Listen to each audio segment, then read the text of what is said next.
5 ಸಂದರ್ಭಗಳಲ್ಲಿ ಯಾವಾಗಲೂ ಮೌನವಾಗಿರಿ. ನಿಮ್ಮ ಮಾತುಗಳಿಂದ ನಿಮ್ಮ ಭಾವನೆಗಳನ್ನು ಯಾರೂ ಅರ್ಥ ಮಾಡಿಕೊಳ್ಳಲು ಸಾಧ್ಯವಿಲ್ಲ ಎಂದು ನೀವು ಭಾವಿಸಿದಾಗ ಸುಮ್ಮನಿರಿ. ಏನು ಹೇಳಬೇಕೆಂದು ನಿಮಗೆ ತಿಳಿದಿಲ್ಲದಿದ್ದಾಗ, ನಿಮ್ಮ ಆಲೋಚನೆಗಳು ಮತ್ತು ಕೆಲವು ಅಂಶಗಳ ಜ್ಞಾನದ ಬಗ್ಗೆ ನಿಮಗೆ ಅನುಮಾನಗಳಿದ್ದರೆ ಹಾಗಾದರೆ ಸುಮ್ಮನಿರಿ. ಯಾರಾದರೂ ಇನ್ನೊಬ್ಬ ವ್ಯಕ್ತಿಯನ್ನು ಟೀಕಿಸಿದಾಗ ನೀವು ಈ ರೀತಿಯ ನಕಾರಾತ್ಮಕತೆಯ ಭಾಗವಾಗಿರಬೇಕಾಗಿಲ್ಲ, ಸುಮ್ಮನಿದ್ದು ಬಿಡಿ.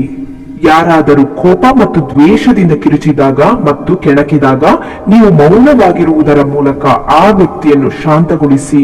ಜೀವನದ ಕೆಲವು ಘಟನೆಗಳನ್ನು ಬೇರೆಯವರು ನಿಮ್ಮೊಂದಿಗೆ ಭಾವನಾತ್ಮಕವಾಗಿ ಹಂಚಿಕೊಂಡಾಗ ಸುಮ್ಮನಿರಲು ಪ್ರಯತ್ನಿಸಿ.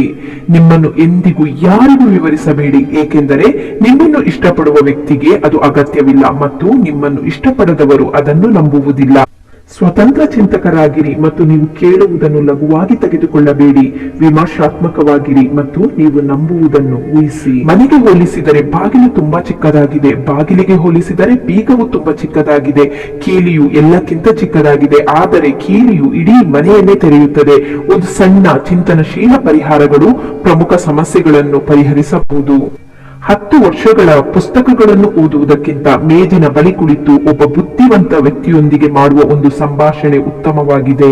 ಯುದ್ಧದ ಉದ್ದೇಶವು ತನ್ನ ದೇಶಕ್ಕಾಗಿ ಸಾಯುವುದಲ್ಲ, ಆದರೆ ಇನ್ನೊಬ್ಬ ಕಿಡಿಗೇಡಿ ತನಗಾಗಿ ಸಾಯುವುದು.